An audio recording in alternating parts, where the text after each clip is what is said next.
Então, vocês estão bem cientes do que são nematóides. A gente já teve uma disciplina de zoologia geral, onde foi enfatizado o papel dos nematóides como agentes que têm uma interferência sobre as atividades humanas. Eles são parasitas do homem.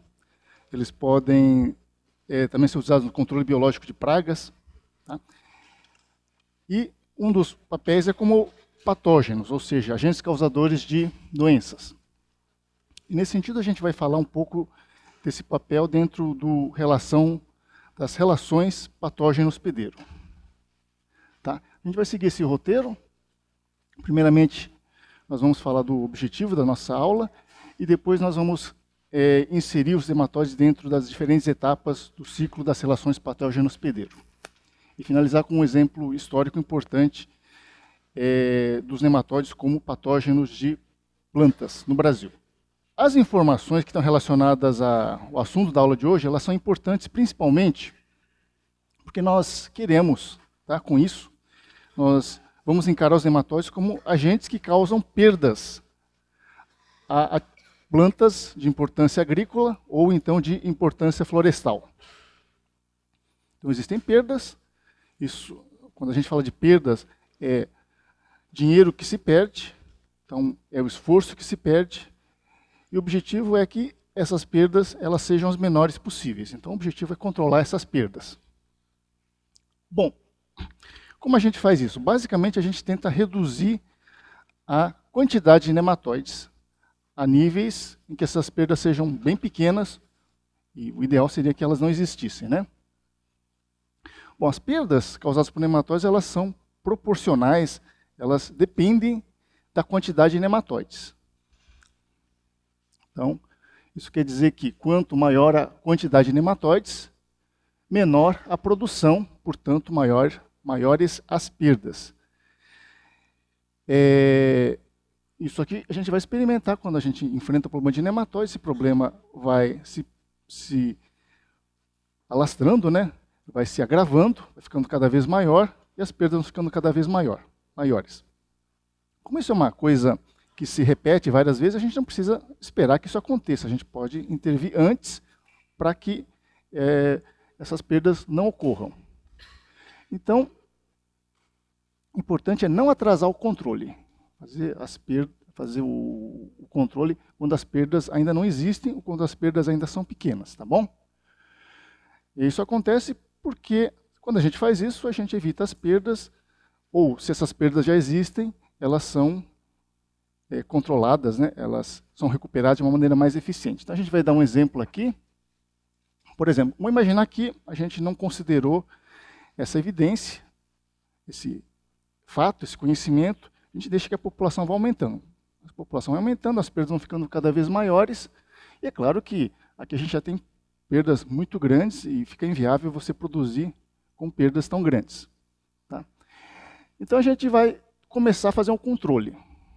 A gente escolhe um método de controle, esse método dá um controle de 50%. A população nematóide é reduzida a 50%. Ele está aqui, né, nessa escala, tem 15 espaços, vai daqui até 7,5. Então a gente consegue, com essa redução populacional, uma diminuição das perdas. Qual é a diminuição? Qual é a recuperação? A gente passa de uma produção de, 50, né, que seria equivalente a essa população muito alta, a uma produção de 65% da produção ideal. É isso? A gente reduz a população daqui para cá, a gente consegue aumentar a produção daqui para cá. A gente tem uma recuperação de 15%. Vamos imaginar uma outra situação. A gente começa a fazer o controle antes da população atingir níveis muito altos. A gente começa daqui, ó, no meio, 7,5. E a gente consegue os mesmos 50% de controle. Que é um controle não é muito alto nem muito baixo, é um controle razoável, né? Dá para ter controles melhores. Então a gente tem uma população que está aqui e vai ser reduzida para cá. Qual vai ser a repercussão desse controle, o mesmo nível de controle, 50%, em termos de recuperação de produção. A gente diminui a população, a gente controla o nematóide, a gente consegue uma recuperação de produção. Qual é essa recuperação? Aqui a gente tem uma recuperação maior, de 25, né? Tá bom? Então, a ideia é sempre essa. Quanto mais rápido você percebe o problema de nematóide, quanto mais rápido você faz o controle, esse controle é mais fácil de ser realizado. Então, vamos, a partir dessa ideia inicial, né, desse objetivo inicial, vamos pensar em como a gente pode intervir. Então, a gente pode intervir nas diferentes fases em que o nematóide interage com a planta, ou seja, nas diferentes etapas das relações patógeno-hospedeiro, que são a sobrevivência, aí está a definição de sobrevivência que vocês já tiveram, depois a disseminação, a infecção, a colonização e a reprodução. Então, aí são as diferentes etapas das relações patógeno-hospedeiro que são válidas para qualquer patógeno, inclusive os nematóides. Bom, agora pensando nos nematóides, especificamente os nematóides, uma espécie de nematóide, um tipo de nematóide, que é o nematóide de cisto. É um nematóide que é importante. No Brasil existem duas espécies de nematóide de cisto. Não é um nematóide assim que tem uma grande diversidade no Brasil, mas uma delas, que é o nematóide de cisto da soja, ele é muito importante para essa cultura, a cultura da soja. Tá, isso aqui é o ciclo geral desse nematóide. Então, vocês vão que eles vai alterando, né, de forma, ele é magro, depois fica obeso, depois o macho fica esbelto de novo. Tá? Então vamos ver as diferentes etapas. Aí, a sobrevivência. Bom, sobrevivência é a fase fora do hospedeiro, quando o organismo está sem hospedeiro, sem o alimento. Seria essa fase 8 e fase 9. Então, o hospedeiro é a planta, representada pela raiz, e aqui nós temos a fase fora do hospedeiro. Então, é a fase de sobrevivência. O nematóide ele tem que se virar sem alimentar. Ele não tem uma fonte regular de alimento. Tá bom? Então, ele precisa conseguir sobreviver até encontrar uma planta hospedeira. Depois, nós temos a fase de dispersão ativa. Tem a fase na qual o nematóide está sem alimento, ele precisa procurar alimento. Então, ele precisa se locomover para procurar esse alimento. No caso, aqui representado é uma dispersão ativa, porque o nematóide mesmo, são meios de locomoção do próprio nematóide, a movimentação do próprio nematóide, uma ação ativa. Não são agentes que transportam o nematóide nesse caso aí, pelo menos nesse exemplo. Certo? A gente pode também ter uma dispersão passiva, ou seja, é alguma coisa que transporta o nematóide, não é uma ação do nematóide. Então, essas diferentes partes, né, fases do ciclo, elas podem ser transportadas. Então, isso aqui, que é o cisto, que a gente vai comentar depois, ele pode ser levado, por exemplo, pelo vento ou pela água. Aqui, que são o nematóide dentro da raiz, isso aí também pode ser transportado. A raiz, né, infectada com o nematóide. Depois nós temos a infecção, que é a entrada do nematóide dentro da planta hospedeira. Bom, a gente vai... Depois talvez vocês conheçam, existem nematóides que não precisam necessariamente entrar na planta hospedeira. Tá? Nesse caso ele entra, mas ele precisa introduzir o estilete, porque o estilete é que retira os nutrientes da planta. Mas nesse caso ele realmente entra, né?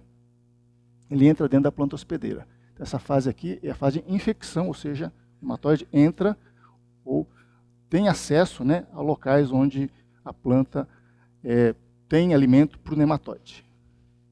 Depois dessas fases 2, 3, 4 e 5, são as fases de colonização, quando o nematóide começa a interagir mais efetivamente com a planta para obter o alimento.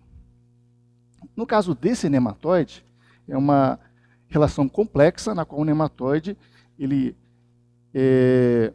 induz a planta a produzir alimento para ele. O alimento não aproveita uma substância que já existe na planta, que é pré-existente na planta. Tá? Ele age no DNA da planta, ele não modifica o DNA, né? Não é isso que acontece, mas ele faz com que determinados genes que existem no DNA da planta que naquela raiz não deveriam estar ativos sejam ativados, né? Sejam expressos, e alguns genes que deveriam ser expressos sejam silenciados. Então ele consegue regular a expressão e silenciamento dos genes, fazendo com que substâncias que a planta, de uma maneira geral, tem capacidade de produzir, mas aquela raiz, né, que seria onde o nematóide está, não produziria normalmente, passe a produzir, e essa substância, né, que não existiria na raiz, ela passa a ser produzida por algumas células da raiz. São células especializadas, né, são células que o nematóide induz a que a raiz produza para fornecer o alimento do nematóide. Então essa é a fase de colonização na qual essa ação, né, do nematóide sobre a planta, para que a planta produza o alimento do nematóide, aconteça. Isso, né, acontece nessa espécie específica, não em todos os nematóides. Depois a reprodução. Se isso tem sucesso, né, se a colonização tem sucesso, ou seja, o nematóide tem sucesso em fazer com que a planta produza alimento para ele começa a ter condições de se reproduzir. Ele se alimenta, cresce e começa a se reproduzir. Nessa fase aqui, o nematóide que, tendo sucesso na obtenção de alimento, começa a adquirir um tamanho bem maior que o tamanho original. Aqui a gente tem um problema para o nematóide, que é o fato de que indivíduos muito obesos, como no caso esses nematóides já bem adiantados no processo de colonização estão, eles não conseguiriam se encontrar. Ele precisa de o macho, né, precisa se locomover. Para isso, por causa disso, para ocorrer a reprodução, o macho que era obeso, quando jovem, né, ele se torna esbelto novamente. Aí o macho esbelto, ele se locomove, encontra a fêmea, copula com a fêmea retém esses espermatozoides, começa a produzir ovos, que são proporcionais à qualidade desse alimento, né? Então depende muito da planta hospedeira. Aí você vai ter uma produção de ovos de algumas dezenas, mas pode chegar a 1 milhar de ovos. Vamos pegar uma média, 400, 500 ovos. Esses ovos aqui, eles são produzidos, uma parte é eliminada, como vocês estão vendo aqui, ó, uma massa de ovo, e outra parte é retida no corpo da fêmea.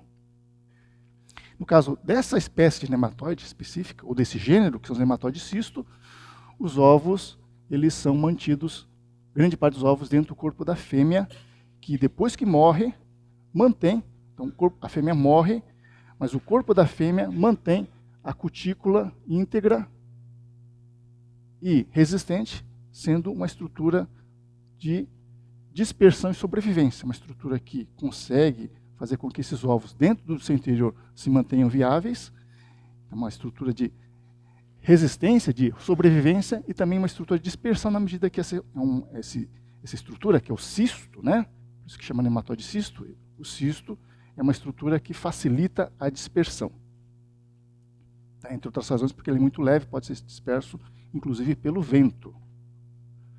Esse aqui é o ciclo na nematóide. A gente vai agora detalhar essas diferentes fases, não só para o nematóide cisto, mas para outros nematóides também.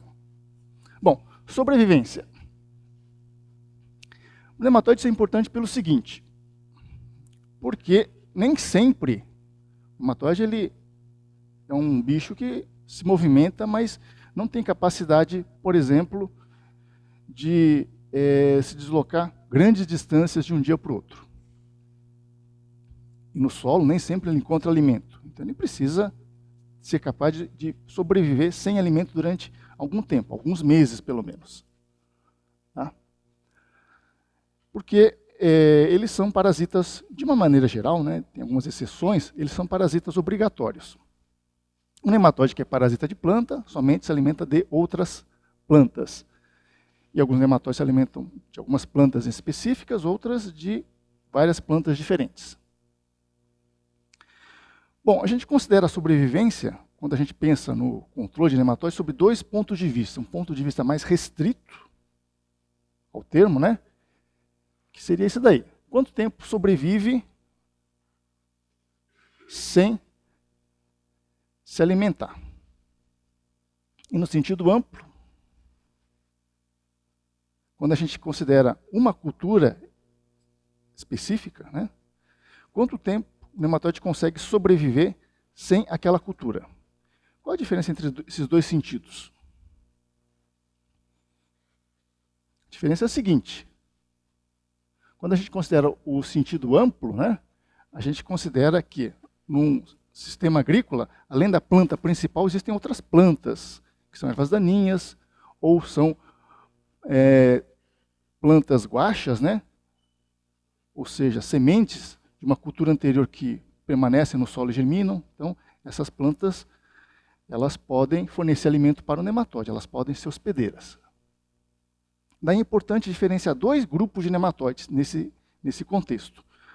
As plantas que se alimentam de poucas plantas hospedeiras e as plantas que se alimentam de muitas plantas hospedeiras, ou seja, os nematóides que são oligófagos, nematóides que se alimentam de poucas plantas hospedeiras, e os nematóides que são polífagos, que se alimentam de muitas plantas hospedeiras. Então a gente vai dar um primeiro exemplo de plantas que se alimentam de poucas plantas hospedeiras, que são os nematóides oligófagos. E um exemplo muito importante é o nematóide ciso da soja. Aqui a gente tem o nome científico dele, Heterodera glycinis. Uma contrapartida é o nematóide polífago, que se alimenta de várias plantas hospedeiras. Mais importante do que o número de plantas hospedeiras é a diversidade dessas plantas. Tá? Por exemplo, Heterodera glycinis, ele se alimenta de... Existem mais ou menos 400 plantas hospedeiras. O Meloidogene javanica, que é um nematóide que a gente chama de polífago, se alimenta de 2.000. Bom, 2.000 é bem mais do que 400, mas 400 é um número razoável, né? É muita planta ainda. A diferença, o mais importante, é o seguinte. Heterodera glycinis, essas 400 plantas hospedeiras, elas estão concentradas em poucas famílias. Então a gente tem aqui basicamente fabáceas, e fora fabáceas nós temos essas outras aqui, que são plantas de importância econômica relativamente pequena, que a gente tem, por exemplo, boca de leão, né, que é uma ornamental, mas se a gente pensar em termos de importância econômica, ela é relativamente reduzida. Então, basicamente, é um nematóide que tem, digamos, 400, 300 e poucas plantas hospedeiras, reduzidas a uma única família botânica. Enquanto que Meloidogene javanica, nós temos plantas hospedeiras em várias famílias botânicas. A gente pensar nas famílias botânicas que são importantes do ponto de vista agrícola. Quais são? Uma fabácea, né? As poáceas, as solanáceas, as cucurbitáceas, as caricáceas, as euforbiáceas, certo? As umbelíferas, tá bom? As malváceas. Em todas essas famílias, que são as principais famílias de importância econômica, nós temos plantas hospedeiras de Meloidogene javanica. Isso é isso que realmente é importante, não só a quantidade de plantas hospedeiras, mas a diversidade dentro das diferentes famílias de importância econômica. E eu vou colocar aqui também um outro exemplo, esse aqui é mais acentuado ainda, que é Pratylencos brachyurus, que tem um número ainda maior do que Meloidogene javanica. Para vocês terem uma ideia de como isso é importante do ponto de vista de controle de nematóides, vamos ver, né? Como é que esses diferentes nematóides eles se viram dentro dessas diferentes situações. Meloidogene javanica e Heterodera glycinis. O Heterodera glycinis, que tem poucas plantas hospedeiras, compensa isso, que é uma desvantagem, né? É uma desvantagem, tendo uma grande capacidade de sobrevivência. 8 anos. Então, mesmo que no período de 8 anos, naquele solo, não exista soja ou uma das outras plantas hospedeiras, há possibilidade de encontrar algum indivíduo de Heterodera glycinis. No caso de Meloidogene javanica, ele tem uma baixa capacidade de sobrevivência dentro do padrão dos nematóides, né, que é mais ou menos 1 ano. Então ele compensa isso sendo polífago. Então, por ser polífago, ele não precisa ter uma capacidade tão grande de sobrevivência. Agora, existem também casos de nematóide que têm poucas plantas hospedeiras e têm baixa capacidade de sobrevivência. vários, são exatamente os nematóides que não têm grande importância econômica ou têm uma importância mais regional. Os nematóides que têm grande importância econômica ou têm uma grande capacidade de sobrevivência ou são polífagos, porque são características que fazem com que ele consiga ser importante. Tá bom? Para mostrar o que representa essa capacidade de sobrevivência, vamos pegar esse gráfico que é americano, mas bom, vamos ver se eu consigo mostrar. Isso aqui mostra a curva populacional dos nematóides, tá? Numa situação de cultura anual americana. Eu peguei dos Estados Unidos por quê? Porque nos Estados Unidos é comum você ter uma safra por ano só. No Brasil é mais comum ter duas. Então fica um pouco mais difícil de mostrar isso. Tá? Como é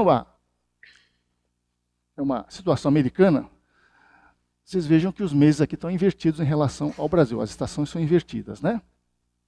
Tipicamente, numa cultura anual, o que acontece? Quando você semeia uma cultura anual, a população de nematóide está baixa. Seria a primavera, né? Depois a população vai aumentando, atinge o máximo quando você tem uma grande quantidade de raízes. Numa cultura anual seria mais ou menos um pouco depois do florescimento. Aí as raízes vão diminuindo, vão deteriorando, daí a população vai caindo, né? Porque você tem menos alimento. Depois você tem a colheita, e depois da colheita a queda é maior ainda porque não tem alimento mesmo. O nematóide vai morrendo.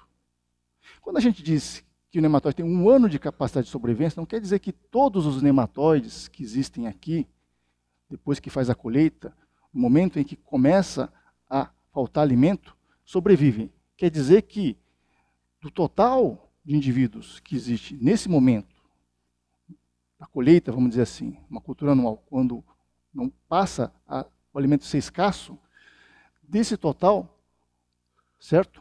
Depois de 1 ano, você vai ter pelo menos um indivíduo que sobreviveu e que vai voltar, vai ter um indivíduo que sobreviveu e tem a capacidade de entrar naquela planta hospedeira, né, depois de 1 ano, para colonizar essa planta hospedeira e reiniciar o ciclo. Tá bom? Então, 1 ano quer dizer isso. Quer dizer que dos milhares que existiam, pelo menos um sobrevive. Nesse caso, como o período não é de 1 ano, do total sobrevive, digamos, 10 a 20%. Esses 10 a 20% é que vão reiniciar a infecção. Tá bom? Isso que representa 1 ano de capacidade de sobrevivência. Vejam o ciclo, né, desses dois nematóides, Heteródera e Meloidógeno. O ciclo é bem parecido, e a grande diferença entre os dois um é o nematóide cisto, outro nematóide das galhas, é que o nematóide cisto, a fêmea, depois que a fêmea produz todos os ovos que precisa, depois que a fêmea morre, cumpre esse primeiro papel biológico, que é a reprodução, que é o desenvolvimento e reprodução, que é a colonização e reprodução, ele tem outro papel, que é a de ser uma estrutura de resistência, de sobrevivência e depois de dispersão. No caso de Meloidógene, a fêmea, depois que cumpre esse papel de reprodução, ela desaparece. Então, a sobrevivência é devido somente a esses indivíduos jovens aqui, que existem no solo, e que têm, esses indivíduos, essa capacidade de 1 ano de sobrevivência. No caso de Heteródera, a fêmea que se transforma num cisto é que consegue, dentro dela, manter viáveis os ovos durante esse período de até 8 anos. Né? É um valor médio, às vezes pode ser um pouco maior também. Não é exatamente 8 anos, vai depender do ambiente. Tá bom? Esse aqui é a raiz de soja, com nematóide de cisto, essa é a fêmea, e essa é também soja, com nematóide das galhas, que causa um sintoma chamado galha, né? Imagino que vocês lembrem, né, desse sintoma causado por esse nematóide. Tá. Do ponto de vista, assim, de controle, qual a importância dessa diferente capacidade de sobrevivência e dessa diversidade de plantas hospedeiras? Ele-se polífago ou oligófago. A diferença está aqui. Ó. A soja. No Brasil, a soja ela é uma das culturas mais importantes. E é uma cultura que ocupa um período do ano. Então, a gente chama de primeira safra. É a safra de primavera a verão. Normalmente existem 2 safras. A segunda safra além da soja, que pode ser uma dessas diferentes culturas. Então, essa cultura pode ser resistente ou suscetível ao nematóide. Esses dois nematóides, como eu disse, são dois nematóides importantes e são importantes para a soja também. Em verde, nós temos as culturas que são resistentes. Em branco, as culturas que são suscetíveis. A gente já comentou que um nematóide é oligófago, tem poucas plantas hospedeiras, e outro é polífago. E aqui a gente vê bem isso. Dessas diferentes plantas que compõem a segunda safra, ou seja, que são plantadas depois da soja, somente uma, que é o feijão, é suscetível. Tá? Para a Meloidogene javanica, várias são suscetíveis. Algumas, como o milheto, por exemplo, né, tem diversidade, ou seja, existem diferentes cultivares de milheto, tem algumas que são suscetíveis e outras são resistentes. Mesma coisa com milho e sorgo. Mas vocês vejam que existem muitas plantas que são suscetíveis. Tá bom? Então, isso é importante por quê? Para Heterodera glycinis, isso aqui é uma desvantagem, mas ela compensa isso porque ela tem uma capacidade grande de sobrevivência. Então, se você planta soja todo ano, qual é o período que a área fica sem soja?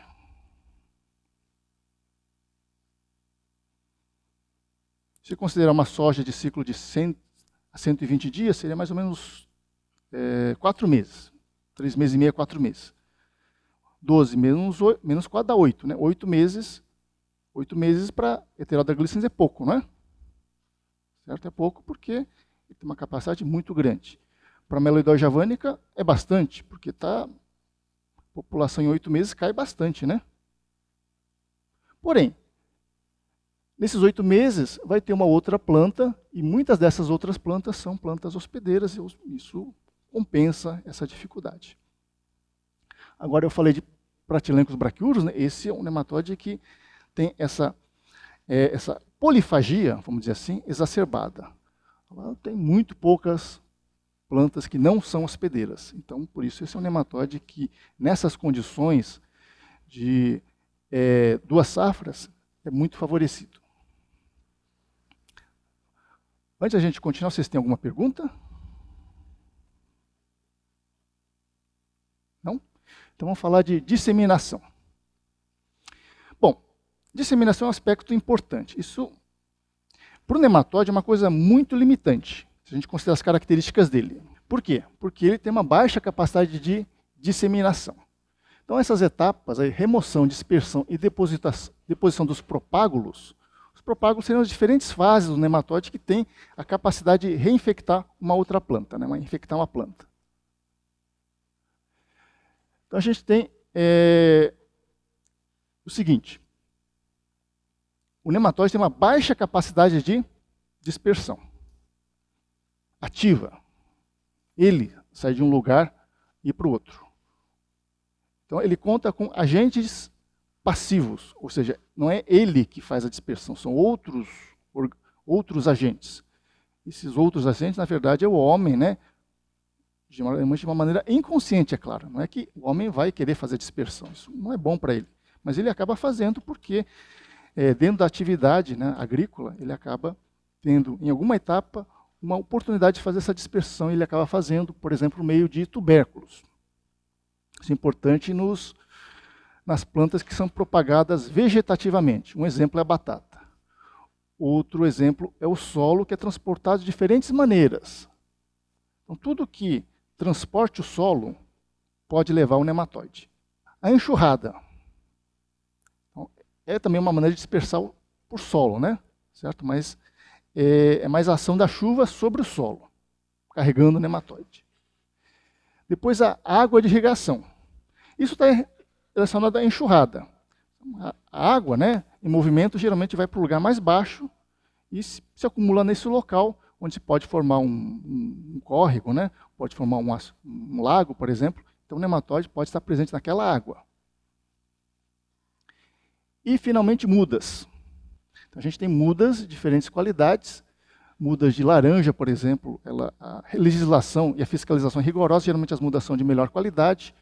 Mudas de cafeiro tem uma legislação, mas a fiscalização não é tão boa, e as outras mudas, a fiscalização e a legislação, elas são omissas e, portanto, são mudas de qualidade geralmente mais variável. Tem mudas muito boas, mas tem mudas, às vezes, muito ruins do ponto de vista de sanidade de nematóides. Tá? E tem um caso à parte, que são os nematóides de cisto, aí tem situações diferentes também. Então, vamos ver batata, por exemplo. Tá?